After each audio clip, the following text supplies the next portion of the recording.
Welcome to the Bettis Musgrove Show, the podcast where personal injury legal expertise meets real-world advice to empower and protect you. Join us as we delve into the critical aspects of personal injury cases, break down legal jargon into actionable insights, and share essential safety tips to help you navigate life's unexpected moments. And now, here are your hosts, Spencer Bettis and Ben Musgrove. All right, welcome to another episode of the Bettis Musgrove Show. As always, I'm your host, Ben Musgrove, my law partners, Spencer Bettis and Christopher Light.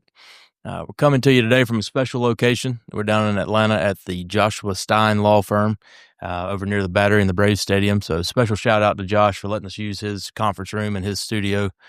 Josh has a podcast called Sports and Torts where he talks a little bit about law and a lot about sports. Highly recommend everybody go check out Sports and Torts. He puts out some great content. But again, special thanks to Josh for letting us do this. Anybody who listens to the Bettis Musgrove Show knows that we focus the show on community. We put out a podcast every couple of weeks talking about community, whether it's the local community in Forsyth County where we live, whether it's the Metro Atlanta, or really just the entire state. And what we're trying to do is bring on guests who are doing cool things in the community, people who have good stories that we think people would like to hear from. We're not biased. We're not trying to push any sort of agenda. We just want to talk about cool people and cool things. And ultimately, we hope we can provide some instruction or some education. We hope that this is inspirational to some degree and is also entertaining, but really we want you to get that behind-the-scenes look for people that you might not ordinarily get to meet in your everyday lives, just to see what they're doing and how they're shaping the community that we live in. And today's episode, I think, is going to be no different. We're honored to be joined by Mr. Blake Tillery today. Thank you. He is, Blake, you're a man that I consider to be a friend. You're a friend of my family. You've been a friend of our law firm, and I think you've got a really awesome story. So I look forward to getting into it with you. Thank you. And I want to give you a little introduction. I don't think I've ever done an introduction like this on a podcast, so we're gonna try this. I heard Dan Snipes introduce you one time as a genius of some sort. Then that was clearly an error. So I thought it was a pretty tough intro to follow. Clearly an error. So I'm going to try to take a little different approach. I think first and foremost, I would introduce you as a Christian. You're a man who I know your faith is central to everything that you do, and the title to put up front. You're also a husband, father of 2 little boys, right? That's right. Foster dad as well to a couple of kids. Sure. All right. Like us, he's a born and raised Georgia native, coming from Vidalia, Georgia. He's also a lawyer like we are, a double dog, got an undergraduate degree and law degree from Georgia. That's right. Formerly served as Toombs County Commissioner. Is that right? That's right. I was the chairman of the commission for 4 years. Okay. And currently you serve as the Georgia State Senator for District 19, South Georgia, which is a pretty big geographic area, I think. Yes. And you're also currently a candidate for Georgia's lieutenant governor position, which is being vacated by Lieutenant Governor Burt Jones, who's running for governor. I think that was a lot better introduction than whatever Dan did. Well, great. Yeah, genius is pretty strong. When you start out calling somebody a genius, you got a lot to live up to. But that genius thing, anything you're going to do, I feel like you should pour your whole self into it. So whether it's being a father, being a Christian, being an attorney, running your own business, being just part of the community. So when I went to the Senate, I tried to learn all the Senate rules. So I think I get credit for some of the things that I've learned by just learning the Senate rules.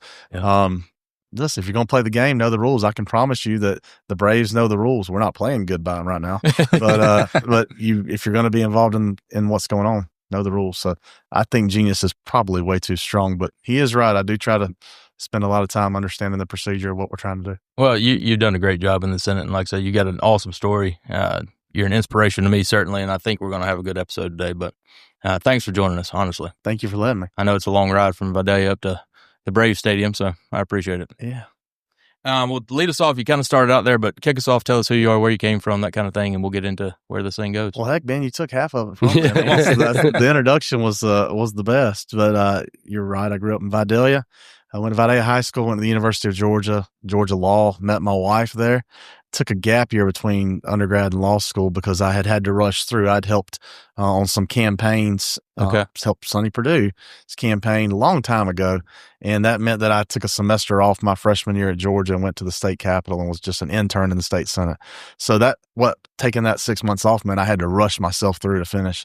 I worked at a pool store. I sold pool chemicals at Birchmore Pool and Spa. Okay. And that's how I partially paid for college. And then after college, had that gap year, went to law school. My third year of law school, I saw this little freshman walking across the dorm there. Not really the dorm, I guess it was the Jittery Joes. And one of our friends introduced us. We didn't really start dating or talking then, but later on, after law school, we got to talking a little bit more. 7 years later, ended up married. So we have 2 little boys in Vidalia.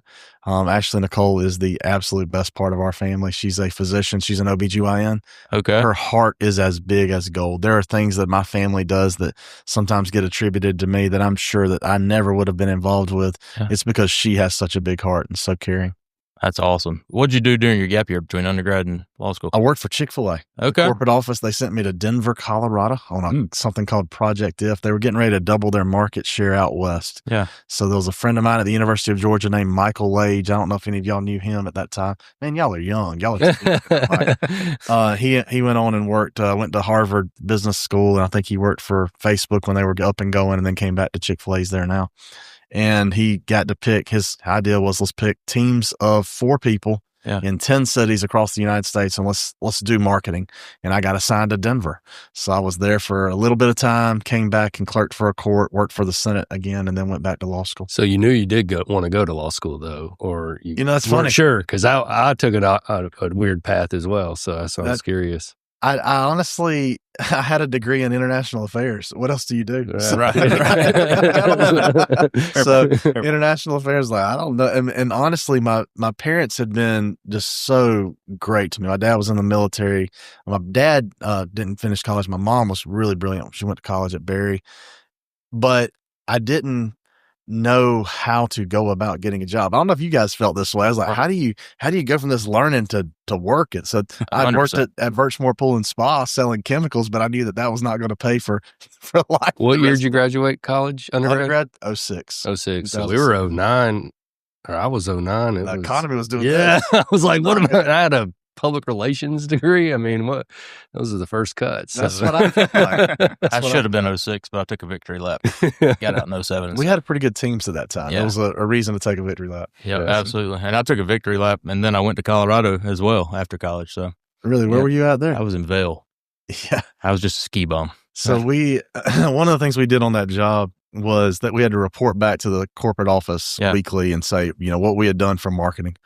And man, these things, the fun things that we would get involved in is like, we would say, hey, send us another cow suit. Cause you got to remember it was like 3 Chick-fil-A's and it wasn't that much. Send us another cow suit. So send us another cow suit. So one of the things and you had to be, they had some rules, but they weren't they gave you a lot of freedom. Yeah. So one of them was they wanted you to be in the store at a breakfast time at least once a week because they were wanting to increase the sales for breakfast. Sure.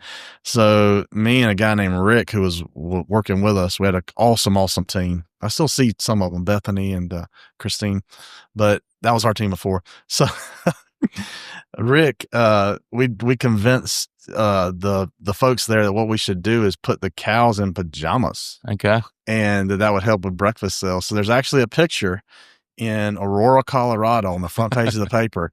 We put the cows in pajamas. We always stayed at a Hampton Inn. I guess Chick-fil-A had a good deal with those guys.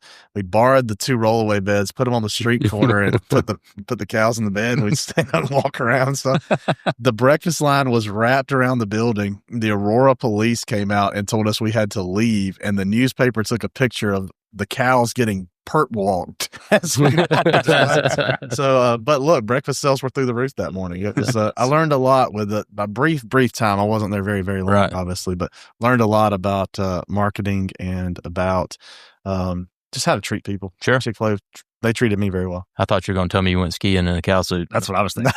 No, we would jump in the pools and stuff like that, but not anything more than that. Pajamas is pretty tame. I'm saying this, I'm running for lieutenant governor. My opponents are now going to go out and look for those cow suits. Y'all are going to see those in some ad later on. We'll see. I think it'll help.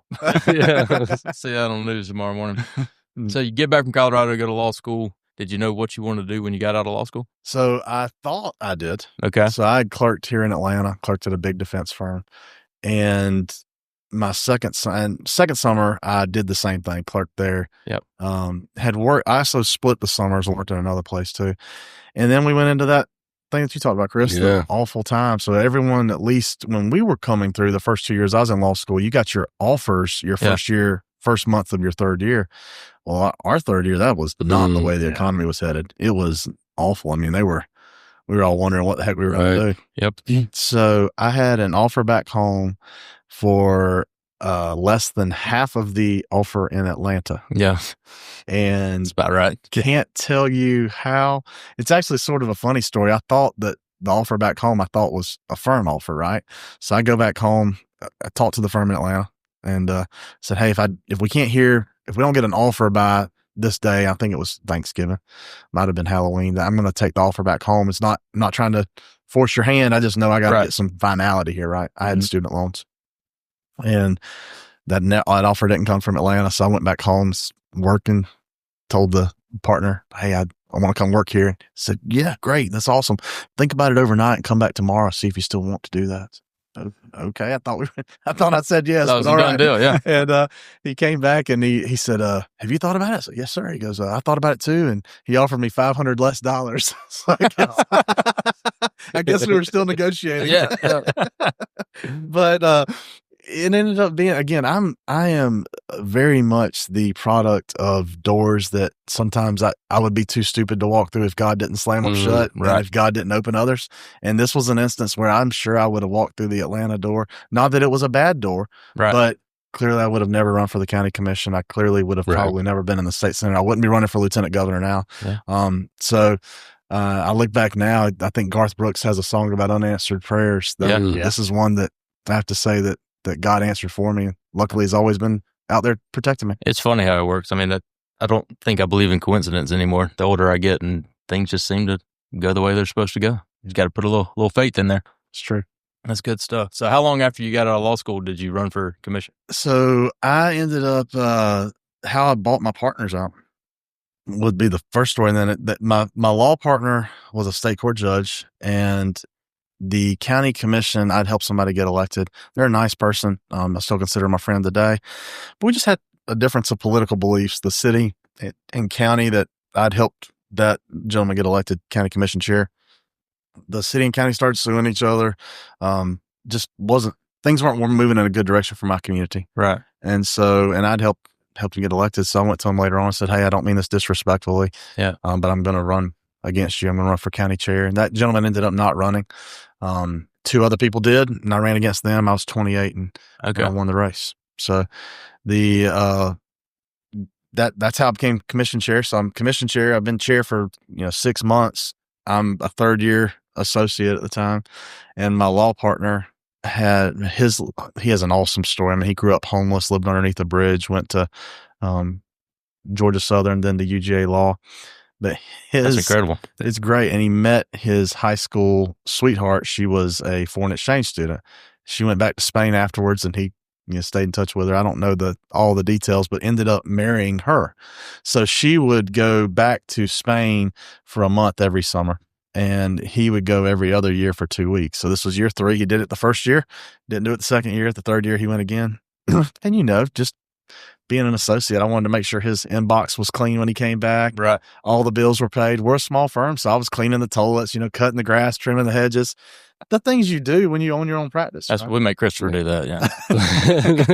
I need a Christopher, I guess, because I'm still doing it. I was trimming the hedges last week at our law office, and I came back and I thought I was going to get there early, 6:30. I was waiting on my tell me how good I did, boy. Yeah, right. And that's not what he said at all. He says, sit down for a second. I said, sure. He goes, Blake, I want my kids to remember who I am.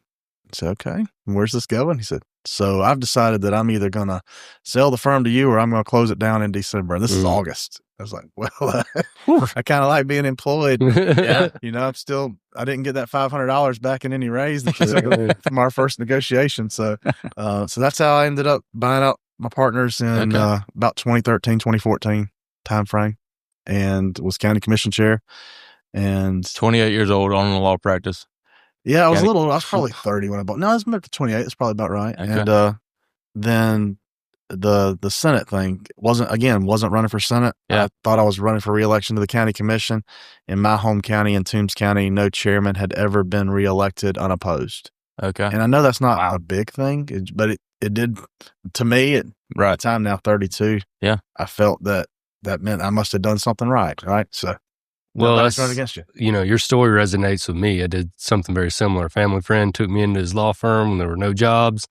and I ran for Cumming City Council. I may have been 26. It was right after we graduated. Yeah, but where we differ and why I want to hear about the Senate is because I've lost my taste for politics from doing it, and I've never wanted to since then. Never wanted to go any higher or even try. So I'm very curious to hear how the state Senate's got started. Well, I was running for re-election and or was planning on it, and the senator I'd worked for, a guy named Tommy Williams, an extremely good businessman, extremely strong Christian man, called on a Sunday night and said, "Hey, I'm going to announce tomorrow I'm not running. You want to run?" I was like, "No." We're getting married in 5 weeks, right.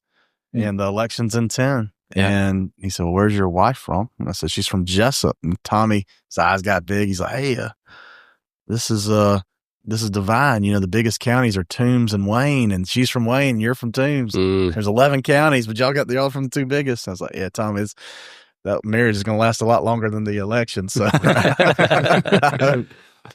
so that I went home and asked. Well, actually, he called and said, "Well, why don't you bring your fiance over here and we'll talk?" So, yeah, sure. So we went over there, and her joke was, "I'll clean up the language, but basically get this out of your system before we have kids." And here we are now with at least 4 little boys in our house, our 2 little ones, and then the 2 extra ones we have with us that really just make our whole family. Yeah. And they, and I'm still in politics. Go figure. So she's by far my biggest cheerleader and fan. That's awesome. When I got married, my wife and I bought a new house and we decided to renovate it. Chris actually helped us move into it, but my dad told me, he's like, "Son, you don't get married and then in the first year go buy a new house and try to renovate houses. You need to be married for a while before you try to do something crazy." You got married and ran for Senate at the same time. I don't know how you made it through that. And we renovated a house. You want to hear about that part? So I love old homes. Yeah. So our house was built in 1903. So it actually is older than the county that we're in. And me and my dad and my brothers redid it board by board. It was heart pine put together with cut nails. Floors are not even. Was it on a rock foundation? The floors had rotted out, termite eaten, but the beams were 13 by 13. So we just took and, you could cover that up, scab to them or whatever you need to do, keep going. So my wife now, we dated on and off, a whole lot of off. And she came by one day and saw we were working on that house, and she walks in there. She's like, I will never live here. I was like, well, it's not an option for you. So don't worry. You're not living here. Right. That's where we live, right there. So again, doors that God closed are opened. You have to figure out for her which one those are. So I grew up in an old house like that as a kid, maybe a little older, and all the floors were, you could spill something, it'd run to a corner. It was creaky. Definitely feel our little boys now, of course, have all their balls that roll all over the floor. Yeah. But you can definitely feel it when you walk. Some's a little bit more squishy, and then some you're standing on one of those 13 by 13. Right. You're like, this is where our house was on a foundation of like boulders, like big rocks. Really? That they tried to even out as best they could. Yeah, it was neat. It was wild. And that's where you live now? No, I don't. That's where I grew up. Gotcha. So tell us what it was like growing up in Vidalia. I had a great life. My parents were, they're still together. I think that's one of the biggest gifts they've given me and my brothers. My dad he could fix anything. So I would take apart bicycles just to put them back together with him. I had an 86 F-150. Cool. That was my first truck. I remember when my dad bought it, it was his pride and joy, a Lariat model. So we took that thing apart. And when I turned 16 and, putting the new struts on it, did everything except paint it, and got somebody else to paint it, thankfully. Yeah. So just wanting to see how things worked. Yeah. See how they fit together in the whole. And a lot of that plays now into politics, not necessarily in government, trying to govern. I don't necessarily care about what the top is. If we got a problem, let's dig down in there and figure out which gears are grinding, what's not working, so we can put it back together from scratch. So literally started shaping your political career when you were a kid, putting together bicycles and trucks. I guess it did. Yeah. It did, at least from wanting to understand how things work. Yep. That's cool. How did you figure that out when you got to the county commission? What was that like? So when I got elected, it was rough. Yeah. The 3 commissioners were voted off. It's a 5-man board. 3 went off or retired or were voted out, and 3 new ones were going on. They fired the county manager when they went out the door to kind of probably in an election year hopes that it would save them. So I'm 28 years old. And the first thing I have to do is hire a new county manager. And that was rough. Yeah. And the guy that we hired again, we're just so blessed. If you have to look at my life, it's literally, I've been in the right place or wrong place. You figure out where I am now at the right time. And God's blessed me with just folks in my life that have opened the right door. So the guy we ended up hiring was a dude that was right out of the private sector, had no government experience. I mean, if you're hiring when you're 28, you're hiring somebody with no government experience to a role that's going to be the lead role, the first political decision you're ever going to make. Folks would probably say that's not a really good idea, but it ended up being the absolute best. That gentleman is still the county manager now. I think it was going on his 15th year. I think the average tenure for a county manager is like 3 to 5. Yeah. It's like, Classic scapegoats. so you see how that has gone well. And they've been able to continue the things that I did. So when I was on the county commission, we reduced the millage rate, which is your tax rate, your property tax rate, Yeah. every single year. For 4 years, we walked it back down. Well, they've been able to continue a lot of those trends. That's great. And just try to promote public safety and infrastructure, the things that we were working on. So it's Did been a great hometown. county and the city ever start getting along again? They do. Okay. After that election, when most of the county commission, the majority was replaced. Yeah. That kind of caused it. If you have any problems out of Doug, let me know. We'll get him in line. The mayor? Yeah. He's great. He's great to work with. He's family to you, isn't he? Yeah, married my cousin. Yeah. Yeah. So, and he's his true leadership showed through during Hurricane Helene. Yeah. We lost everything. I mean, I got a call from my really good friend, Terry England, who was the House Appropriations chair while I was the Senate Appropriations chair. The very next morning, Ashley, Nicole, the boys, and I, we all slept in our closet that night. We pulled the twin mattress off my son's bed, pulled it into the closet, made it fit, squished it down. I was like, here's where we're sleeping. So you woke up the next morning and went outside to look and to hear all the stories about how many people came so close to losing their life or losing something. And they'd get up out of their bed and they'd come back and the tree would be across their bed. It was traumatic. And Doug's leadership during that time held our community together. So many local leaders rose to the level. Then him being high among them. Yeah. I've got a magazine. I can't remember what name of the magazine. It's Tombs Times or something like that, sitting on my desk with his face on the cover of it. Good write-up, though. I mean, it sounds like he really jumped in there and did what needed to be done. Tried to keep people informed. Remember, how do you let them know what's going on when you can't text them, you can't put it on the radio, can't put it on TV, all that stuff's down, and you can't put it on social media. So his ability to try to keep people informed, to just let them know what was going on. He did a really good job. I guess it's coming up on the year anniversary of that too, next month, right? It is. The hurricane that was just in the Gulf this past week had a lot of folks in. I don't say this as a joke, in PTSD, seeing that thing come up. Yeah. And remembering the timing. And since it's been hard too now, I want to tell you that so many trees fell, it really redirected the topography and the geography of South Georgia, where water used to flow to the creeks and the creeks will flow to the rivers and the rivers will flow to the oceans, and water had its way of getting out. Those trees fell, so many of them, and just dammed up the tributaries, dammed up the streams. And so you're seeing floods in areas that used to not see that. And it's still taking time a year later to clean that out. Yeah. We rough. We didn't get down there until, I guess, January after the storm, and just to see the amount of trees that were bent, much less the ones that were just leveled. Yeah. I mean, next to Uncle Jim's house, that entire pecan orchard's just gone. Yeah. I mean, 300-year-old orchard. Right there beside the new Highway 1 bypass. Took it. I mean, all of them were bent down. It's wild. And think about this too. Not that you wish this on anybody else, but when you have that happen to crops, you can till the crops over, and next year you get to replant them. And it's still traumatic. It's still a huge loss. Right. But when you're losing trees that take 15 years for your first fruit, that's not something you can just till under and put back, and next year it's there. You mentioned the leaning trees.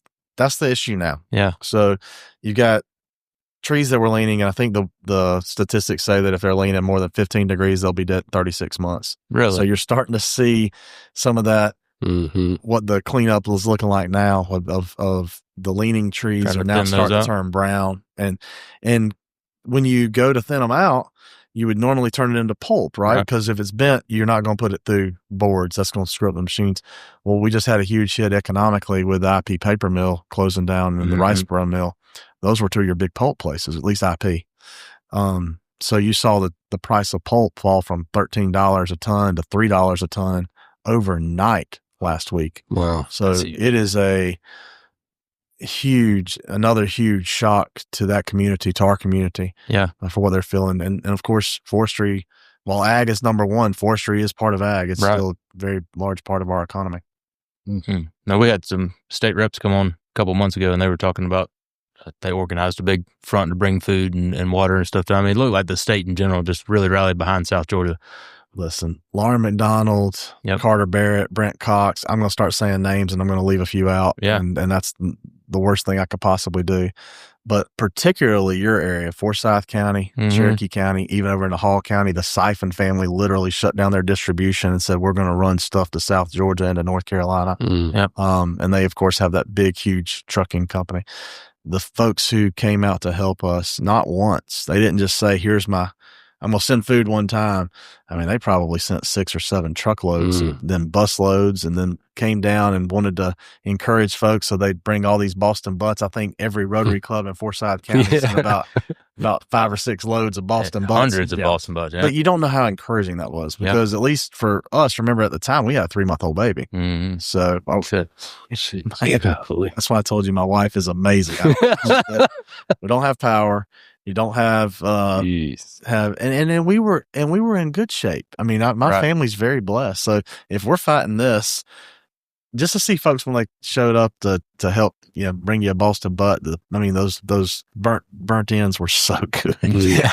And it just gave you such encouragement in a time when you really felt a lot of despair.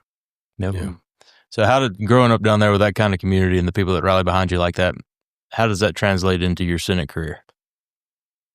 Again, they've been so strongly supported now. Running for lieutenant governor, even now, they were huge fundraisers. I mean, if I told you the amount of money, I'm not going to because I feel like it's bragging, but the amount of money we were able to raise out of Vidalia is comparative to any other community. And I'm just grateful that folks would think that we were worthy of that. Yeah.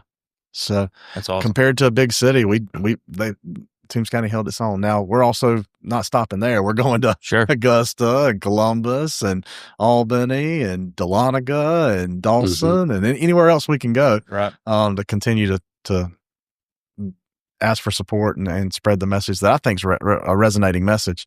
But it is good to get support from hometown folks that know you. When you announced the other day, you did a statewide tour after you announced, right? We did. What was that 7 like? cities. It was strong. Man, gosh, we probably had 25 or 30 people at almost every stop. 7 cities in one day, of course, culminated back in Vidalia, where, of course, it was a really big crowd. But the reason we did that is because we wanted folks to understand that we think every voice in Georgia matters. So we went to every place that they watch the news. So a lot of folks in Southwest Georgia get their news from Albany. We wanted them to know we cared about them. A lot of folks in Southeast Georgia get their news from Savannah. We wanted to know we cared about them. Middle Georgia, your news is usually coming out of Macon. Columbus and Augusta have their own news stations too. When you get north of the fall line, most of your news comes out of, unless you get up in the corner near Dahlonega. Near Dalton rather. Your news comes out of Chattanooga, but most of that news comes out of Atlanta. So we came to Atlanta, and then we spent the next day going to the newspapers in the Northeast Georgia, Northwest Georgia areas too, whether it be Gainesville, Rome, Dalton, because we didn't want those folks to feel left out. But we wanted everyone to know that we were not just going to say, hey, I want your vote. We were going to come to you and personally ask for it. Is it a big difference? I mean, the campaign from local politics to state, even District 19 is big, don't get me wrong, but still you would probably know, oh, Blake Tillery, that's Susie's cousin that I know from baseball or whatever, but then you do a statewide, I'm sure that's like your messaging and just wanting people to get to know you seems like that's a big key, right? It definitely keeps me on the road. I'm in the metro area, I would say 3 or 4 days a week. Metro North. Again, I told y'all I have the absolute best family. Their ability, my parents and my in-laws' ability to sort of help with rounding out childcare, and then my wife's ability to manage so much. I mean, she's just absolutely amazing. So if you're going to ask somebody for their vote, you can call them, and that's personal, but you can also go to them. And so we're trying to go to as many people as we can. I know that I'm not going to be able to meet everyone, though. There is no chance Right. that I can meet even everybody in Toombs County. Right. So one of the things that we're also trying to do is find key leaders in those communities that support us. And we've been able to do that pretty well right now. I think we're up to about 110, 115 counties where we've got what we're calling as county chairs. And sometimes in that county, it's one person. Sometimes it's 5 people. It just depends on some of the size and just divides in the county. And because we know that I might not be able to meet everybody in Forsyth County, but somebody's going to say, well, I see Chris's name, and Right. Chris, if Blake's good enough for Chris, then I trust Chris. Right. So that's another push that we're doing. It's been pretty successful so far, and hopefully you'll hear more about that in the coming weeks too. I can't imagine the logistics of trying to get all over. That's a big That's state. wild, yeah. I mean, I was just tired hearing about your day. yeah, today alone is a crazy day. Well, if you want something if you want to do something you've never done, you got to do things something you've never had. You've got to do things you've never done. Yeah. And I think our message about lowering taxes, keeping people safe, being strong on our borders resonates with people, whether they're Republican, Democrat, conservative, liberal. So luckily, I think we've got a good message. We can't get that message out though, unless we're working and obviously earning money from folks to help get it out. So Right. I'm going to spend my time trying to do that. So it sounds like you decided to run for commissioner and state senate, kind of people calling you or people stepping down, but is it the same with lieutenant governor, or did you see something at the state that like you thought, okay, this is somewhere my skill set or whatever it is made you decide to run for that? Great question. When I ran for senate, I had 3 priorities. I thought that we could keep taxes low. Mm-hmm. You can go pull my first flyer I ever sent out, keep taxes low. That I thought we needed to expand broadband through our community. I thought it was a equalizer against some of the more metro communities. And that's not saying just metro. I mean, we've got areas in Northwest and Southwest and Northeast Georgia that didn't have broadband either. It's not just a Southeast Georgia thing. I thought it was an equalizer for folks wanting to work at home, even do things like this at home. Mm-hmm. Sure. So broadband and then jobs. So look at what we've done. I've been in the Senate for 9 years. The biggest job increase in Georgia is Hyundai on the eastern side of my district. Huge plant. It's Yeah. miles long. Yeah. But on the west side, there's another interesting project going on. So we answered the call on jobs. On broadband, I was chairman of the Appropriations Committee at the time when we got the ARPA money, and I remember sitting down with the governor's staff, Kelly Farr, who's from Forsyth County and was leading the governor's team, Terry England, who was leading the House team. And I think my mantra and theirs as well was, let's not spend this money and then wonder what happened. Right. Mm-hmm. Let's use it in a way that at the end of COVID, at the end of this crisis, that we're in a better position as the state. Yeah. And to Governor Kemp's credit, he poured that into 3 big areas. He poured it into infrastructure, water, and sewer, Mm-hmm. and we put it into broadband. So those were our 3 key areas. And because of that, you're now seeing communities that are in a much better position to handle whatever growth came out of COVID. Yeah. And because of broadband, you're able to see folks that can work at home. And look, that's going to be a game changer as we can sort of shift this economy. That's the way we're going to be able to get more water through the funnel, which is Atlanta traffic. Everybody can't be on the road from 7 to 9 or from 3 to 7. Right. So if we can move those things in a slightly different fashion using the tools of technology we now have, I think it makes people's lives better. I think you're right. Absolutely. So to answer your question, I ran on 3 things. I think I've accomplished those 3 things. We've lowered taxes by 15% in Georgia now. The state income tax is down 15% from when I came to the legislature. We did provide jobs, and we've got broadband almost everywhere. Some areas of rural Georgia are faster than urban Georgia. Right. So once you've accomplished those goals, then seek another office or go home. And either one of those options is perfectly fine. Sure. with me. I like that. What are your new goals? Glad you asked. Yeah. The biggest for me is I do think we can eliminate the state income tax. So I've chaired the budget now for 7. I guess this will be my 7th year. 6 years. This will be my 7th year. Yeah. And in that process, I've been able to see how our money comes in and where it goes out. I've seen the growth we've had. We spend 54% of your state money on education. We spend 23% of it on healthcare. We spend the remaining 23% on everything else. So when we start looking at our spending and then we look at our revenue coming in, if we can make a few tweaks around the edges of that, I do think we can take Georgia's income tax to zero. We've already seen Tennessee and Florida do it. You've seen North Carolina and South Carolina work on it. Texas has obviously done it for years, but you've got liberal states like New Hampshire and Washington that have done it too. So it's not really a conservative thing. It's a, how do you make things better for your folks? Right. And someone asked me, you mentioned the 11 Alive interview earlier. They asked me, what do you think the biggest thing is affecting Georgia? I think it's affordability. Sure. I think parents are wondering how they're going to pay for childcare. I know they're feeling the pinch at the pump. They're feeling the pinch when they're buying groceries. Grocery store. I mean, y'all, a McDonald's meal is $12. It's crazy. Oh, yeah. Come on. So when there was a statistic that came out recently where the average American said they thought fast food was a luxury. Wow. That tells us that we're at a point in our economy that we've got to provide some relief on prices where folks aren't going to be able to hang on. And the best way we can do that from the state government side is return what we take the most from them. And the most we take from them is on the income tax. It's a little more than 5%, but we can provide a 5% raise to Georgians overnight if we can figure out how to take our income tax rate to zero, like these 8 or I'd say 9 other states have already done. Right. I mean, without getting into too much detail, though, would it be a rearrange? It wouldn't be a replacement with something else to be able to do that? Yeah. Well, you can look at how other states have done it. You've got 9 states that have done it. They say 8, 9. The reason they say 8 and 9, this is a good lawyer thing for you. Some folks say 8.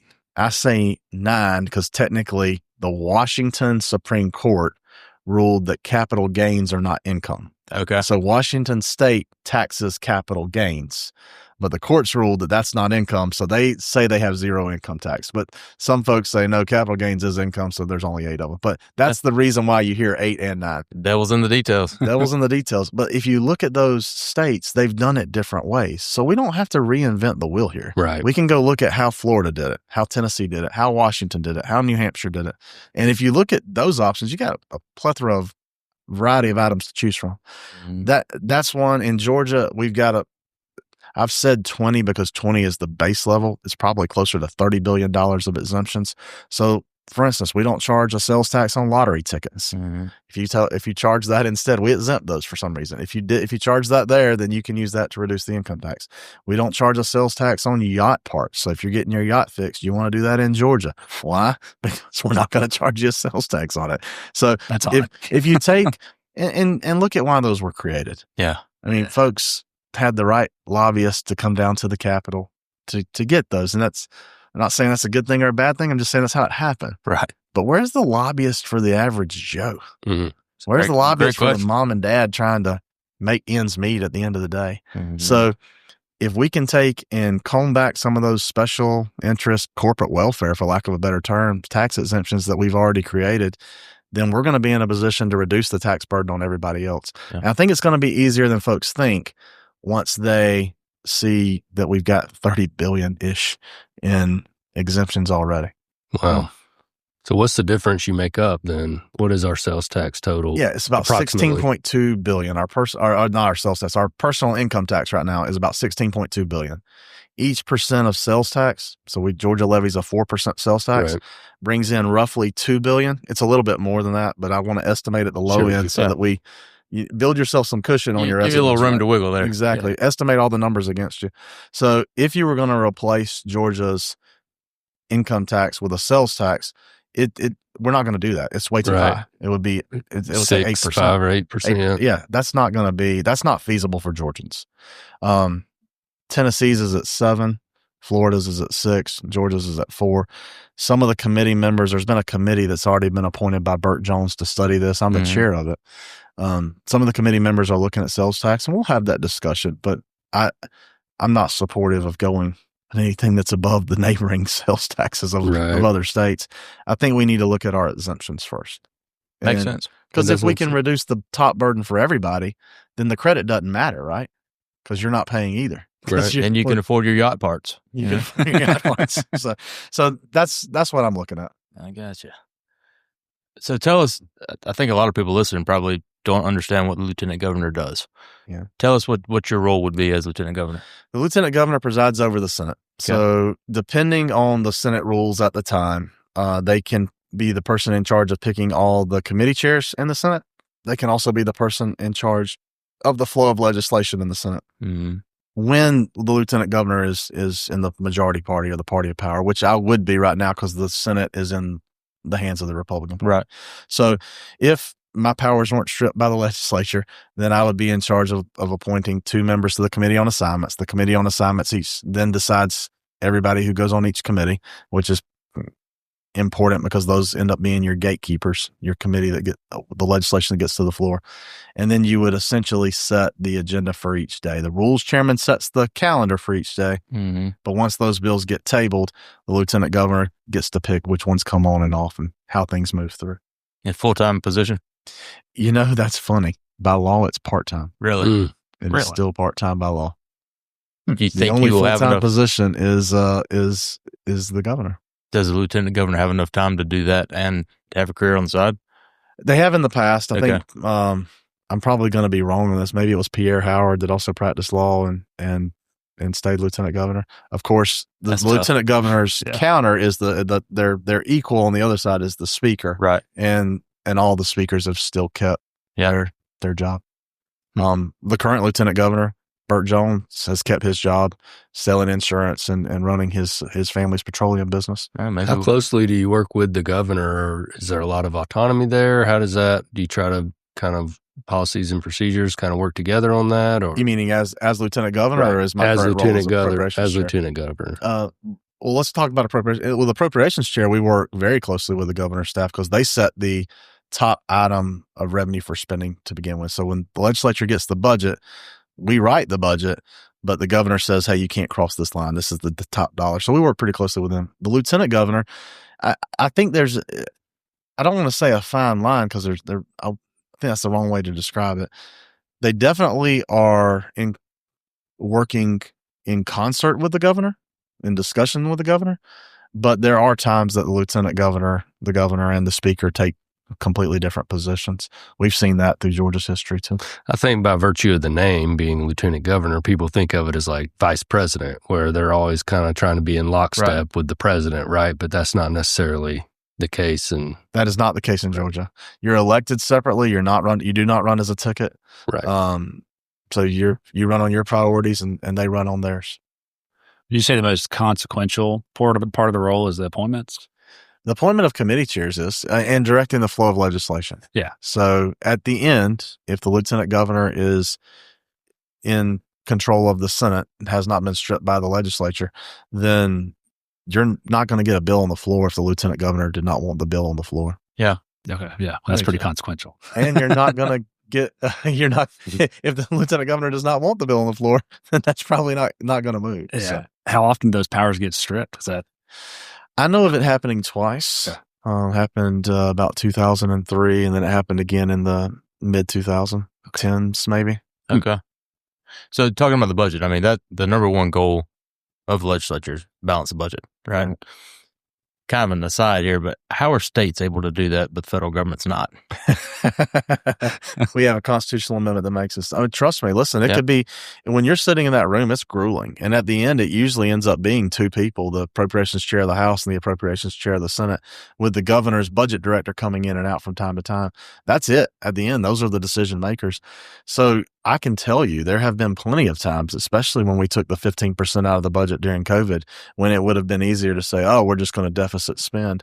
But that's not what the folks elected us to do. Right. When they don't get to deficit spend, they have to file for bankruptcy. Mm-hmm. So if families are going to have to do it, as the government, we should have to do it too. So those were the times when I sat there with Representative Terry England and we put hard pencil math together and figured out how to reduce the budget in such a way that we still were supplying the needs of Georgians, but also making sure that we weren't overspending the amount of revenue we thought would come in.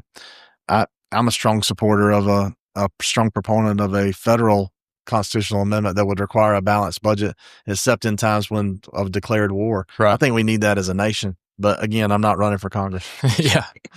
I'm with you on that. Well, let's get into just some expert insights from you. I mean, you've done everything from law to politics now, and living in Colorado with Chick-fil-A, so you got a lot of experience. Talk to young people who are coming up that think they either want to be a lawyer or a politician. Give them some advice on the direction to take, how to walk through the doors that get open? Yeah, well, let's start with lawyer. I'd say read and take English. Yeah. That all we do, I think, is read and write. And your ability to effectively communicate is not based upon the number of words you can place on a page. In fact, Correct. the fewer words you can place on the page probably is more emblematic of your ability to communicate. And you don't have to use Latin. You can just English is fine. Ipso facto. Right, exactly. Yeah. What about getting into politics? If that's something you think you want to do, the easiest way is the easiest time is right now. Yeah. Everyone's looking for volunteers. Everyone's looking for someone to be a driver, to be the person who puts out signs, the person who's helping deliver messages or make databases, whatever it is that campaign's looking for. Yeah. And right now you can get on easily and get on for free. Yeah. And after you come on, that's how you end up in a paying role, as you've proven yourself through the unpaid role. Same way I did. Tommy Williams asked me to go pick up a state senator named Sonny Perdue whenever he would land his plane and carry him to whatever fish fry and back. And that was just one example, but I mean, there were other things like that. So I volunteered on the campaign and did what was asked, so that when Sonny won, I got a job as an intern at the state Senate. Wasn't anything glamorous, right? But you got to learn the process and sort of see what was happening and figure it out. Right now, those times are plentiful, and they will be until the end of the 26th cycle. So if someone's interested, listening, and thinks that's what they want to do, go volunteer on a campaign. You're going to be surprised at how quickly you get picked up. Cool. You guys got anything else before we get into the quick fire? I'm good. All right, let's get into something a little bit more lighthearted. We like to do quick fire questions, put you on the spot, ask you about a bunch of your favorite things, and see how you do here. First one's a loaded question. What's your favorite spot in Georgia? Oh, man. Gosh, I love the mountains. Okay. So remember, my family's from Northwest Georgia. Yep. It was just something about when we would crest the hill on 278, driving out to Cedartown or Durong, coming on 411 into Durong. The hills. I know I've grown up in the flat plains. I was going to say, but I love it, especially October around my birthday. My mom's birthday is October 16th. Mine's the 9th. Just the way the hills look in the fall. And you get away from those gnats you got down there. So, I mean, don't get me wrong. I love where I'm from too, but I love the hill country. All right, we'll take it back to Toombs County then. What's your favorite spot in Toombs County? Oh, man, down on the Altamaha River. Okay. There's a little steakhouse called Benton Lee's. Is that the eatery too, which you would recommend anybody visiting? I don't know if I'd recommend that, but I mean, Benton Lee's is just an institution. It used to be 2 double-wide trailers pulled together. It was a rough place. My parents told me when I was in high school and even into college, I had to be out of there by 6 o'clock. So it's not where you wanted to be. The river gets rough, and it's nicer now. It's been cleaned up, but it's just so pretty and peaceful. Sure, yeah.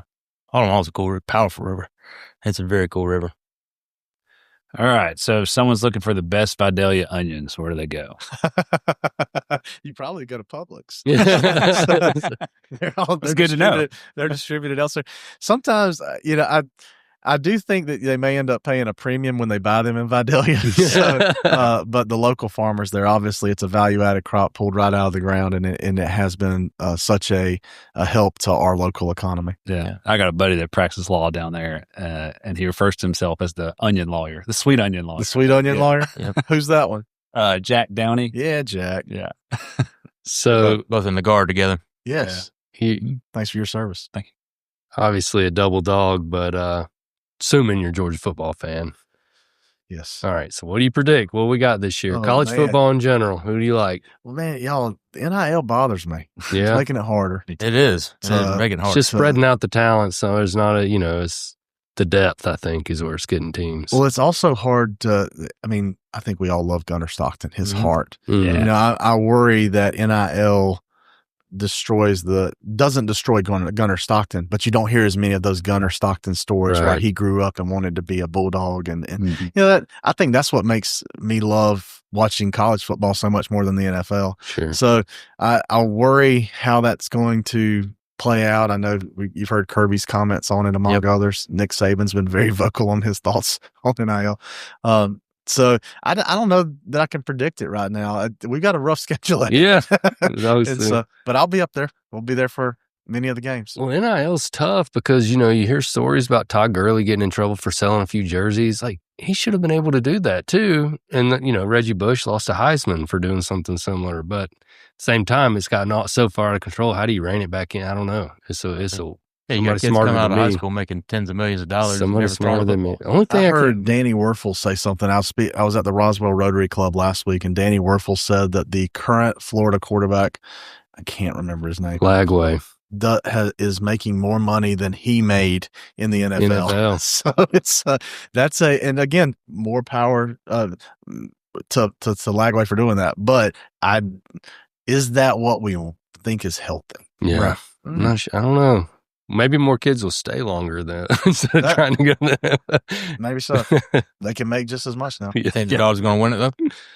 Buddy, you always say yes. I'm not an idiot. I like it, especially when you're running for statewide position. Yeah. Dogs on top. I have been there many a year when we didn't. So, you planning to go to any games this fall? Oh yeah, we'll be at quite a few. I'm going to miss the first one just because of different events that are going on statewide, and then the second one. The second one, honestly, is because of we have one of the boys has a birthday. Nice. So okay. Now that used to when it was just me and Ashley and Nicole, we knew we could be in Athens for every single game, and we were. Yep.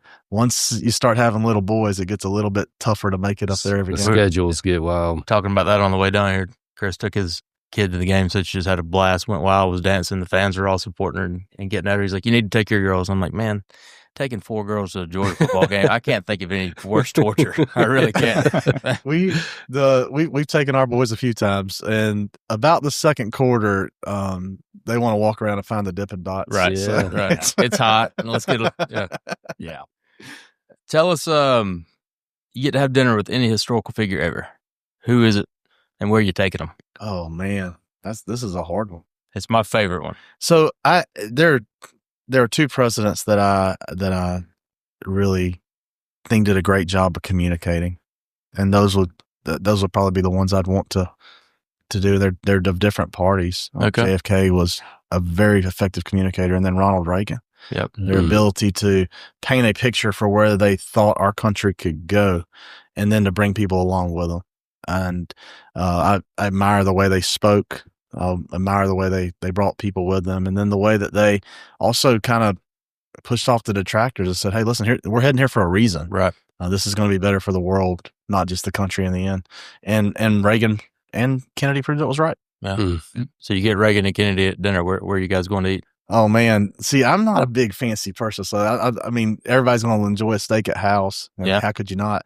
But see, I'm a cheap Mexican type of fella. Okay. Yeah, Me too. Just carry me, Cheese dipped margaritas. We can go to Agua Linda, and I'll be just fine. That's fine with me. I don't think we've ever gotten that answer. That's a good one. All right, so changed up. Not JFK and Reagan, but you get to go to dinner with President Trump. Mhm. What's one thing you want to ask him? How the backbone of steel. Okay. How he can take so much vitriol and still want to get up. Yep. That's impressive. Yeah. Doesn't matter if you love him or hate him. That's impressive. And I've been very impressed with his policies, especially in the second term, and his ability to handle the vitriol and the detractors and say, no, we're a lot like what I said about Reagan and Kennedy. Yeah. That to say, hey, this is better in the end, and we're going to have to walk through the fire a little bit, but I'm not afraid to do it. Yeah. I mean, can you imagine the hatred you get on a daily basis, and that man still gets up? Yeah. He's 70 years old? Yeah. And he's functioning a lot better than many folks our age. And you're right. Whether you love him or hate him, I mean, there's no disputing that he gets as much hate as anybody ever has. I mean, it's wild. Well, and and it's hard. I truly believe he wakes up every day with America at first at heart. Yeah. And that is something that I don't know that we've always had in leaders. But I don't think anyone questions that. They may question whether or not they think that his policy helps America the best, but they do not question that he has America first at heart. And it's hard, especially even in local politics where you're not going to make everybody happy with every decision, but 10 or 15 people screaming at you on social media or whatever it is feels like a whole community, and it's hard to compartmentalize sometimes that it's not everybody. I can't imagine at the higher levels that you're getting into where it's really 50-50 almost on the people that are for you and against you. So that'd be my question for him. How do you continue to have that resolute? And I guess that's probably the word. How do you continue to be so resolute, have a backbone of steel? Yeah. So that's impressive. I mean, just the comments we draw on the podcast videos. We're not public figures. I can't imagine. I have been called names I didn't know existed. Yeah. But y'all ask a couple more and we'll wrap this thing up. All right. I would consider your day-to-day a pretty stressful day. What's your favorite thing to do at the end of a stressful day? Man, I love those boys. Yeah. So like I said, my wife is amazing. She's on call sometimes 2 or 3 days a week. But the best time of the day, I would say, actually isn't the end, is walking them to school. So we live close enough where we can still walk them to school. And that's getting harder to do as I'm out of town 3 or 4 days a week. Yeah. But that 15 minutes, that's the best 15 minutes of the day. So it doesn't sound like you have a ton of time for vacation, but where would your wife say? Where would y'all like? Where do y'all go? Where do you like to go? What's your favorite vacation So spot? we're very different. Yeah. We're very different. She enjoys relaxing locales and nice finishes. I'll put it that way. Yeah. I'm not that way. I mean, listen, take me to a state park and give me a view. Like back to the things I love about the hills. So I love being in the mountains where I can see.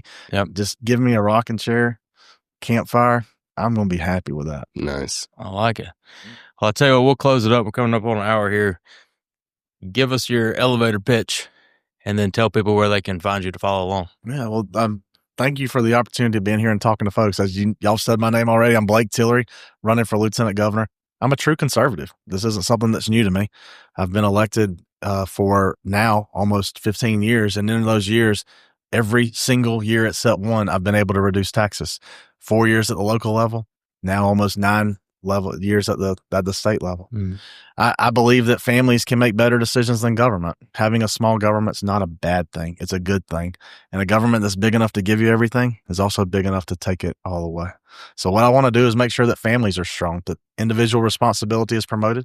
I think we do that best by reducing the income tax to zero, by making sure that Georgia families know that they're safe, by enforcing our borders, enforcing our security, and having strong law, being strong and favorable towards law enforcement.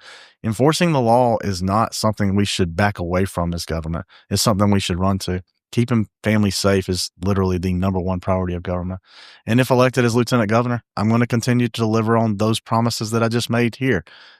You can tell by looking at what I've already done. When I ran for county commission, I told you I was going to reduce taxes. We did it. When I ran for state senate, I said we're going to reduce taxes. We're going to bring jobs. We're going to expand broadband. We did it. When I'm running now for lieutenant governor, we will eliminate the income tax. We will have strong and secure borders. We will promote our folks in public safety. That's awesome. Very cool. Where can people find you if they want to follow the campaign or you personally? We'd love for them to follow more. We're of course on all the social media platforms now. Tillery for Georgia. But you can go to www.tilleryforgeorgia.com. Sign up. We'll let you know when we're in your area. If you're in our area, we'd love to have you come join us. And we'll send you alerts to keep you up to date with what's going on in the campaign. And let me just say to you three, thank you so much. I appreciate y'all giving me the time and the forum today to engage and address an audience that's different than what we might have addressed on another everyday basis. Absolutely. That's why we do it. Been looking forward to it for a while. So thanks for coming again. Appreciate y'all. Absolutely. And always, you can find us, bettismusgrove.com, all your social media platforms, Bettis Musgrove, and get the podcast anywhere you get your podcasts. Until next time, stay safe, stay healthy. God bless.